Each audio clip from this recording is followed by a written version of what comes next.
titio Sompa FM and TV and market yapa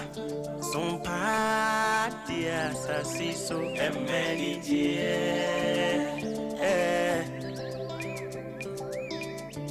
Ajuma yesimini aketi enti Usumu sumyo Anunebe mawanya aketi yapa Ewa sasiso Iwiasi mubasum na wansum ye diye Fanyina mwese wansum Bisa usum ye maketi yapo Eni jie Di Sompa diye Maketi yapa Sompa diye Sasiso emeni jie Sompa FM Sompa TV maketi yapo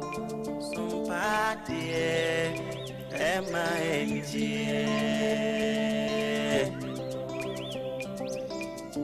Bichimwa fidiene to Sompa FM and TV Nebema wenijie Eni aketiapa Nebema wenijio Sabra boy mutajini Binachio suna udie unya Nebema wenijie Naketiapa nso kamu Maketiapa Papa wafidiene to Sompa FM and TV Why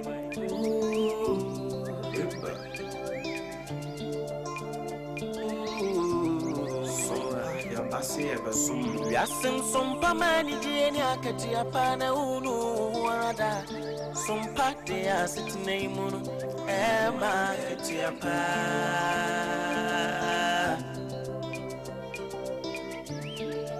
Ye no mai munsam makudi munsam jina ne kasebo Bitisam ni jasu sem jina Sompa de abamampu Sompa FM Maketiapa Sompa TV MNG Sompa TV MNG Oh, wisdom ni mitie Sompa FM he Sompa TV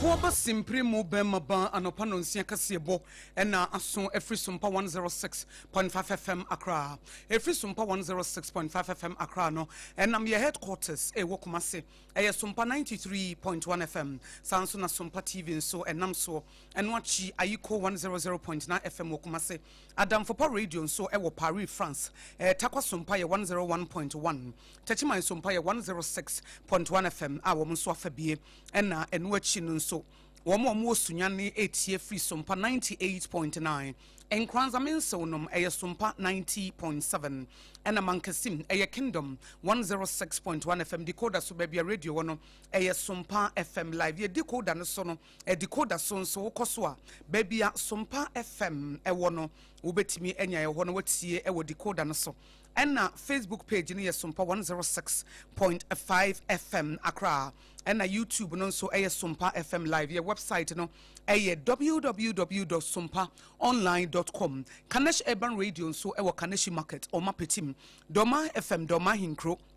eye 100.7 FM ena wo nso afa ekoyi Ekoba simpri mu bema banana KJC Company Limited awoton adansie woni ma hyase kwa wiye no wono na ebo ye chidom tonti na 74 mixture eye T74 immune booster papa Leicester Ghana Limited omodi ya toothpaste ene brush abedwa so a eno na wodi twitwi osen ema osi efita na ultimate sere ewo akokodrum ena midima for herbal center Dr. Dujem Fisebra na wonfa time ento oyare ne so ensema ye de esomo ene anopa ededi makotene no ebi eni kolebu abaya asabia nsensem a ACC wo ho no Ghana Medical Association kire se empa be yanke emfa nko digital na pharmaceutical services edi ato ebiman panifo nim se eba vaccine production na de bi ayare bi ba yetimi di sia no kwan no wo mo enhwe na wo mo pagem ewa bibrem ha onomnyafo ha na Idrisu was Supreme Court ruling bi ode ba ye efa asset declaration ho no wona na nya adwene ba kokora edom kuma wo ma hye bejema kire wo ma dwene se kwan aban bonkra inland port project no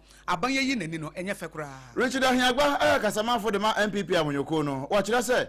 NDC wono mo fa wo mo plan ene ne ama wo de agu akwan mu sikasam kwan so no wo mo fa ne nyina mra wo mu ni binti ene wo de bo adum ni adan na se de Sompa kase bo ya fa to ye ho so se miamia empumtuo aba ape ye babo hu dawuro ne ye kopi agogoso ene wo atwemamponu a wo Ashanti region wo mo de atodwa so wo mo transformer ne wo mu ni bi eti ama enyinam kane ya ho nsem no ayeden ama mo ye bakwa ama no ne na me wafa krom America eho ne bakwa akogina senators no wono mo kwa asetena enche ade bi firi mu ba ye de mu nkyiremu ebebre wo ensempi kan we no ho ne de som se kasebo firi Sompa 106.5 FM Accra ye ne de kasebo yi esom mo enano pai eyeme die nyame ehira no Akosua ago Aboagye obetimi so afrem Akosua nhira menne medoba oduman kuma chiame Obrempong-Nana Kwaku Ampomah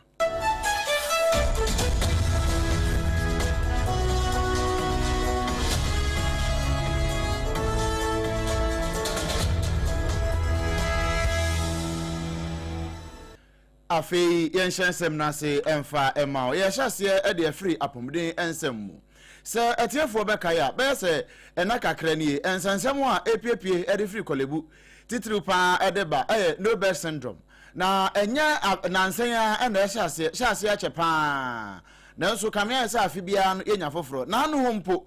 ena abrantie ya no ye adwuma o promasido a wono nso onya akwanhia na wakopempa na wakwa ya asabia maako miensa nso okoya wono manya mpa amfa na ntoso nti wafa mu eto ananom e wonse do a na okwa ya awre hosempa no na watwi nso enkomo ba ko efi na watwi atwa mu na wie ye de ba de besi na watwi mu nyina na yesa kopie kolebu aban ya asabia empa ye fe ne sempa unya bi na no na enno akrampo hot bite so obra ye ne Jeremiah Samson wono nso etete fa mu a wampatam ho ekwa hwe ne na ekoso no wode ho nkyeremu bebre e de eba e kire se ekwan kura ye befa so sempa ne bi kura mpo ba ba bi e de mpa na nkasa kura besi kura no eno so kura ya asem kase pa eno na Ghana Medical Association ya doctor fo anka bom ko Ghana ha sei wo mo de to aban anim se ba ya anka mpa kura anka anya na jigita se bibia ya digita abafo ntentanfidie ne so eno nti se ye de yafo bi every conference e de ne ba kolebu ana ye de ne ko 37 na ebi mpo a ye de ne ko tamale titi hospital mpo a anka yamfa digita akwa na so na yamfa se aso baby e de yafo na ekọ no empa ebi wo ho ana ebi ne ho ansa eno wo de yafo no etimi di akọ anya saa ye betimi akọ ye be san ba e be ka chese mpa ni ho ebi wo ho nso kura mpo ana nya mpa na nkasa na eni ho bi wo a se doctor ni no expert no a obehwe yafo no se wono ni ho e be ka chese mpa ni ho ni nyina ka hono bi ena ya na de ba du ba bia na yadu eno nti won de wo ka kira akira ban se saa ho wi nyina na e betwa so ni atimi ayi ni nyina de afiri ho a gisa aban wo de saa ba fo ntentanfidie so de no wo de ba na no atimi aboa yen ama yapom de nsem no atimi akoyie meka wo se ekoba simpremu be maba anopa no nsia kasebo na wutie free Sompa 106.5 FM Accra na yeto aso no Director of Pharmaceutical Services wono nso ewo Ministry of Health aso ye hempom de nsem so owura Savia yevetwe na sema wode atodwa ene se West African leaders anase bibrema toye ha sei no wo mo be stress eba impomdi hu dwumadi a eya na dodo no ayenti ani hwe baako eye vaccine na ye hu adwuma o se vaccine no eyade ye pa na da bia no yare bi esi wo ho agese ye kwam no ne akwa import vaccine no ne ye de aba ebibrem ha no emoa de wo be sre ne se yenya bi wo ha yemiam yenwuma ewo ebibrema toye ha enti se bia COVID-19 ba ya na yesi epe COVID-19 vaccine na afa ne ye twen so obi be ko America na so obi be ko Asia na akwa bia ba da bi ese ya ankasa na yetimi ye bi wo ha na yenye bi a eno betimi aboa ama impomti hu dwumadie no etimi akonkan. We must harmonize our standards so that a vaccine produced in Nigeria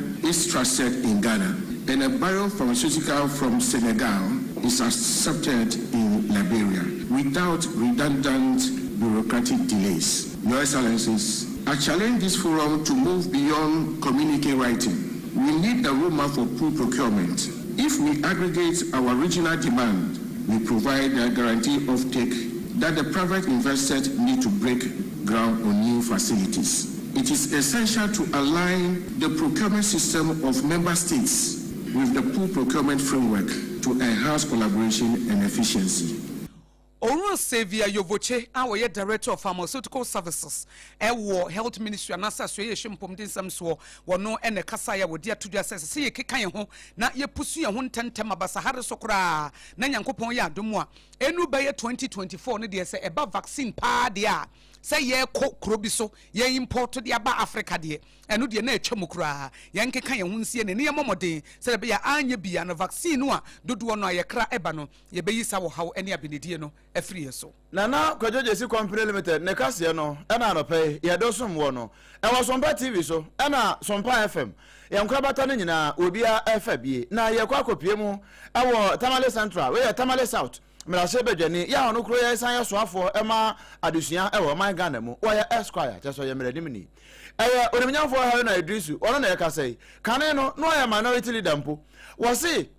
wo hwese ne na no Supreme Court ko asetena na Supreme Court de ba ya sei asset declaration se unyenye dibia e wo man Ghana mu a wo adwapade ene wo ka wo nyina no se sagu envelope mu na fa ko kira ban na ban hu na sa wo kwa yehunu se wo de ka 20 million e ba ye watua 19.9 million ama se wenya japade 4 e de aka wan na de ba ye no ho na ye ka na ebu nkompo no a yetimi ahwe ne ye pa no Supreme Court kira se na grace period na de se yenya fawa wo be sa bosumi nsia ya wo de be hwehwe oniema mu nyina Supreme Court se 6 months no watwam enu nti yenya fawa immediately at once by force e was say declare asset enti bra wo kwa akopri tumi no no ahyase a chocho wo japade ne wo ka nyina de agu envelope no so na de ato ho yenya fawa na de akọ enu no menyafo ha na diso kire se we de enye na wo kire se enkamfo se ye free bibi anomalies we ye legislative anomalies a e de free ho no wo de wani kire mu act 550 e wo 1992 amamra no adi bu man no a ase ho no nko ade ebu ne ko mu kakra. The Supreme Court of Ghana has given a ruling on matters relating to asset declaration rules for public officers, including members of parliament. And in that ruling, the Supreme Court says no grace period. When Parliament, Mr. Speaker, passed Act 550, it provided for a certain period for which assets are declared by public office holders. One, Mr. Mensa Thompson of ASEPA is the one who went to question and ask for the exclusive jurisdiction of the Supreme Court in interpreting Article 286 of the 1992 Constitution and compared against Section 4 of the Public Officers Holders Declaration of Assets and Disqualification Act 1997. Onimnyamfo ha na Idrisu Tamale South mrashebe twani osofo hwe enwumasian sam so e wo man Ghana mu nene ene yetiye na ye tonso na ye kom na hyebedwem ye duru ho biemu no na edom kuma wo ma hyebedwem na se minority in parliament wo ma che wo ma dwene e de afa Boankra inland port project no a ye adwuma no masam ne se aban enyi politics no emfiri ho kra na won hye na wonye adwuma na enwie na ede dwumadie papa ne esom papa ebebre o man Ghana Central phone share mu na honorable Kennedy Osanyako wo ye ma hyebedwani e wo achimso aduro wasanso ranking member on Roads and Transport Committee of Parliament wo che na dwene se adan dwumadie bia ya hye asiesie betime ma maburu bebre anya adwuma ye na ya ma na to apen ene ye gya ato ho na gya na ye gya ato ho ne nim se daachi bia be ha ye oman ni sika ene ye de ya hye asie eti yensanfa oman ni sika enwie na oman no enya ho mfaso Boankra logistic terminal import wa sa adewe ye wura kufu apen so no hyasie na ne tirim mpo ne se ye bekwa ko bie ye terminal center nka ye o ma ye nuanu ma wo sadin sector free Kumasi ekọ north ne Burkina nyina no se nka o mo hyepo nyoma ba tema ha ehu hia so o mo de ka be bankran na emom ye be de ne nyina bekwa ko Boankra ho adwadifo ne akontufo atumi akoyi o mo nyoma na so fofia nto ata na ye o mampani kufu office o mampani na do bai no wa be hyasie tua sika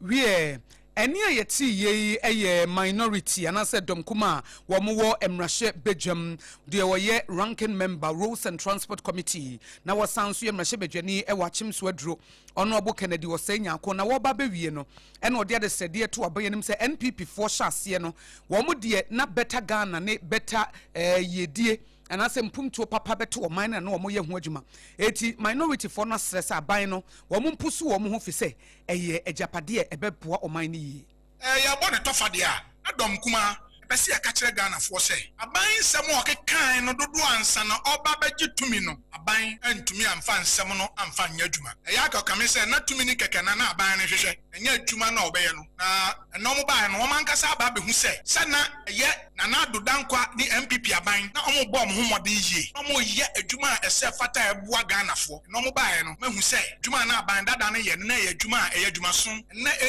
enu babia o just 15 months na ne omo struggle omo hu kotoku okura mpo na omo de kura ayedai ashim ya de yasem aye kan say aban se Ghana da na kuma so ne nsem o kan ansa na obeji tumi no se nukura wo mu dia onni ne hihye so na titru nyuma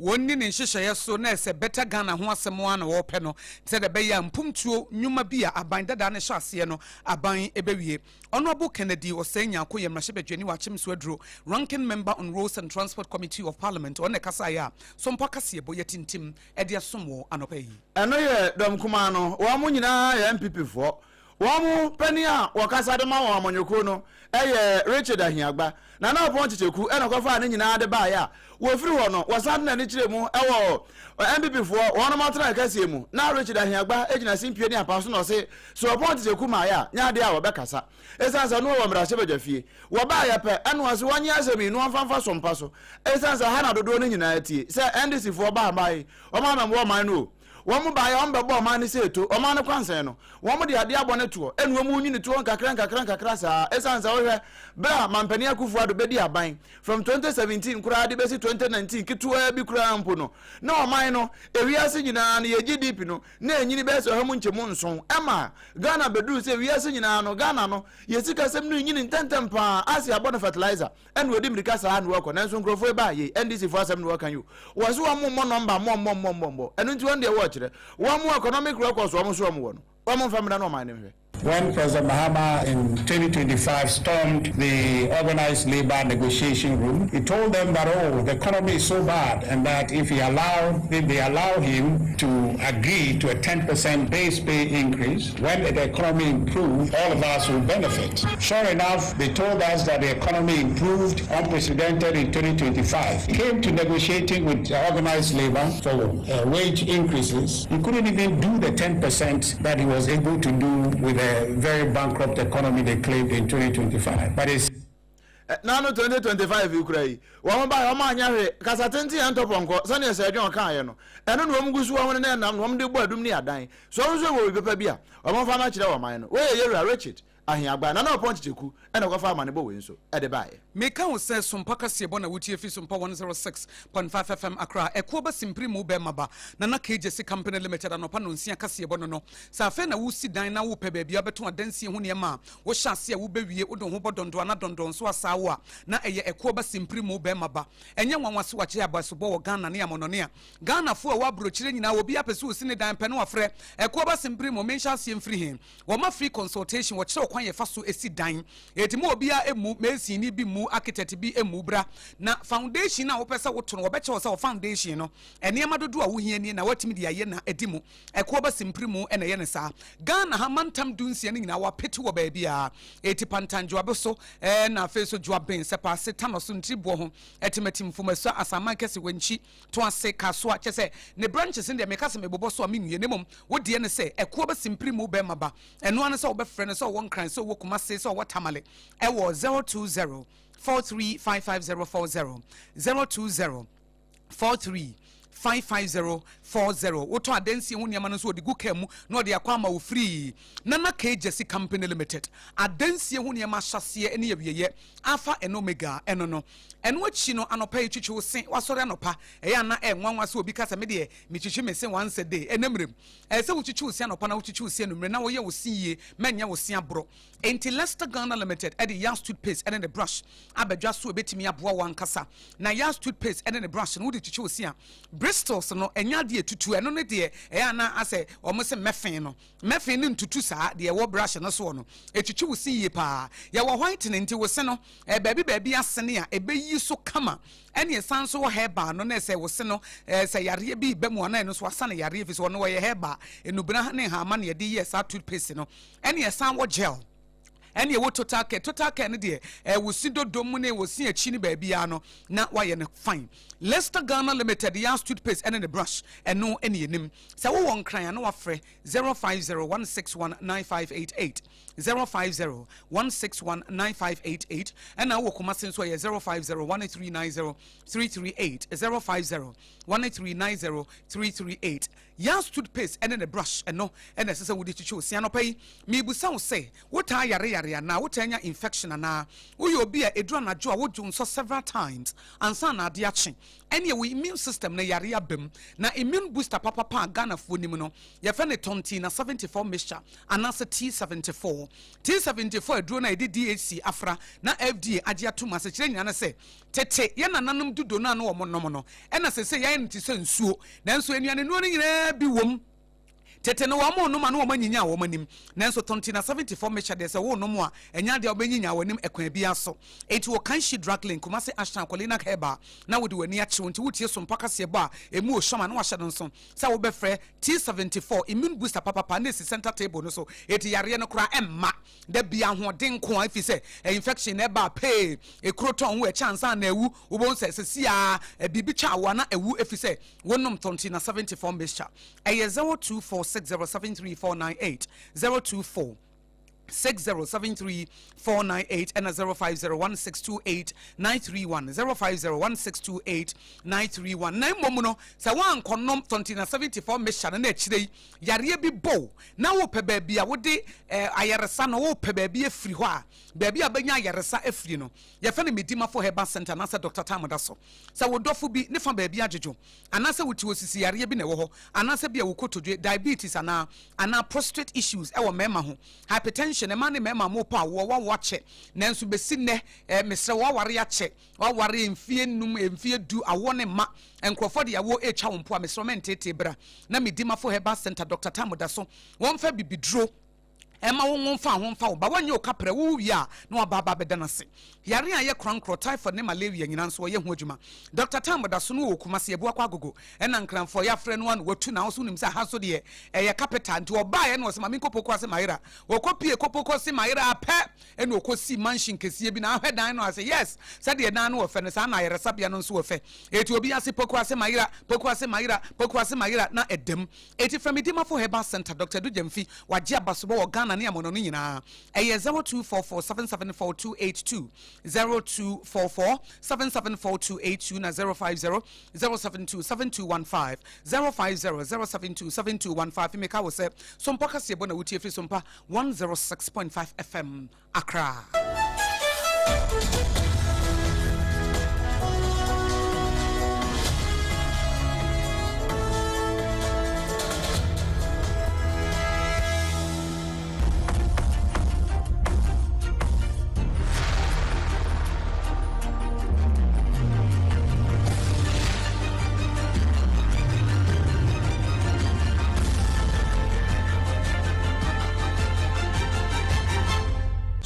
TV Emma Akituapa. Na yeto so akoye nim no ya dehia ewo agogo so ewo atwemamponua ene wa Ashanti region asantemantemmo wo mo se wankasa wotinwa ye yiwa yibone wo yafuru so ye wo ya na de plaster ekotare so a enya wo hwe eti afedi wo mo beka na wo mo ho ato wo mo eti kanewu na sabio nsam a enkoyie de se wutwa so wo mo se ban de se ye te de se 21st century na enyinam kane abo mu se de tire abokoto no na se de Sompa kase ebo ya fa to ye ho so se krobia mpumto abo ape krobia wo maka achi no mu yi asotira ye beba ya nsentrofo ne beba betwitwa mfonyini de video aka ho na wo mo ye in charge na ya frɛ wo mo na wo ma ye ho adwuma anase ya twe wo mo dwene asi so no saa na wo mo so to nsa frɛ ye nsentro ni ba wo bedu ema ne kɔ ye ba wo bedu koduru wo no wo hwehwɛ agogo so ai wa atwema mponi ye wa Ashanti region ha ye brankasa de ye frɛ no dumso kane yakɔ na aba ye de se ye timu saa efise de ya tie ne se transformer no a ye hia foforo de wo ne ye dada enye adwuma yie etiki enya foforo na aboa ye wo so wo maboso a wo mo ntempanifo nka enti adehie e de sede atodwa sempanifo mrem enam so ma former assembly member kro wo ho owura kwasi mensa wo kasa na ochiem se transformer na wo ho no e wo low power capacity enti mi ma wo munti ase kanea no da bia e wo form saa wontimi mfa nya hwe o fan kora ntimi mo fridge ntimi nya adwuma wonim kora na akoso kane a wonhwe na wonfidie nyina asɛn de omo friend in low current ne nti omo besre empanifo so omo fo mani enkyere agogoso a wa achema mponua na omo eme yomo moara nsem wei ena omo de to ba wa bedu anim me former assemblyman and governor appointee for na Akosua Elias Mugabe problem o nyina electricity ba 3 weeks to 1 month time the light no transformer ni mienu na I week load no do to check transformer be manager mama hu say oso mo de ba ko ba top no be check this anu na mai o ma kan kire the light in the nyakura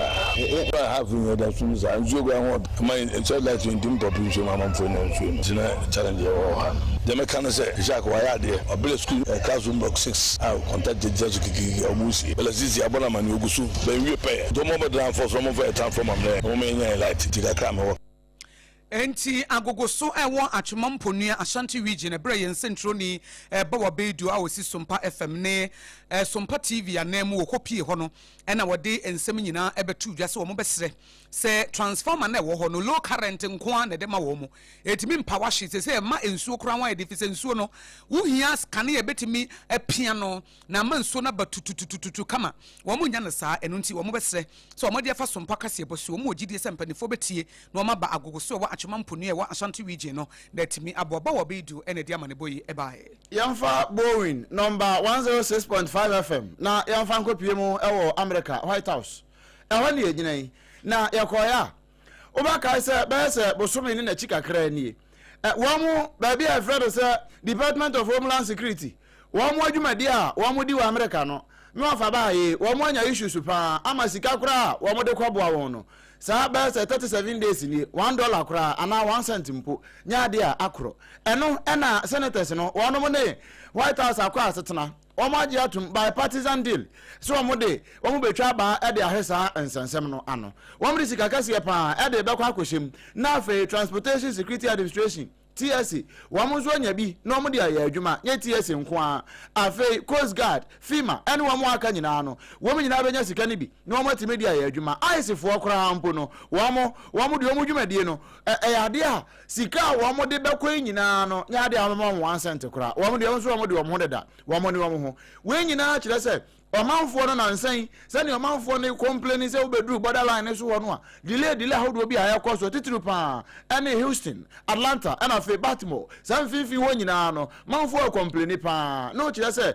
adwumayefo a ewo TSA eya Transportation Security Administration ho no se wo musika nko ye ntua wanka wo nyanko be demonstration so mu ntimi nye ena na nam so wo mo nkwa adwuma ena me wafa ena senators ne nyina akwa asetena agi atum se sa dia ye mfa sika ne nko no mu ntimi nkwa adwuma no manfo no a mampe so e wo borderline so bio kwantinti bia kopie kotia kasebo no wasi na nsɛm a yɛde somwa no pɛdedi mu akotire bi ɛne sɛ ɔkwankyɛfo panya wɔda pharmaceutical services ano ɛwɔ aso yɛ hwempom den so ɛyɛ owura Savia yɛvokyɛ na sɛm a wɔde atodwa no sɛ bibre matɔyɛ hampanifoɔ wɔn ɛnhwɛ na vaccine no asɛ yareɛ bi ba na wɔnom a ɛbɛtumi aboa sɛ mpa ne yɛ kora ne yɛbɛwɔ wo a anaasɛ deɛ yɛyɛ ɛbɛtumi ama yareɛ ne yɛbɛtu aseɛ no wɔn anya bi sensɛ da bia yɛkrɛ fra mo no ne ɛne yɛde aba bɛdi dwuma ɛwɔ bibre mu ha womo ya Ghana fo ya na yede bewo won na dokotafo na won be yusu no womo se empa won beje wato so se bi ni ho a empa mmenya na degeta na beboaye edom kuma wo ma hye bedwuma kire wo madwene dia fa Boankra Inland Port Project no a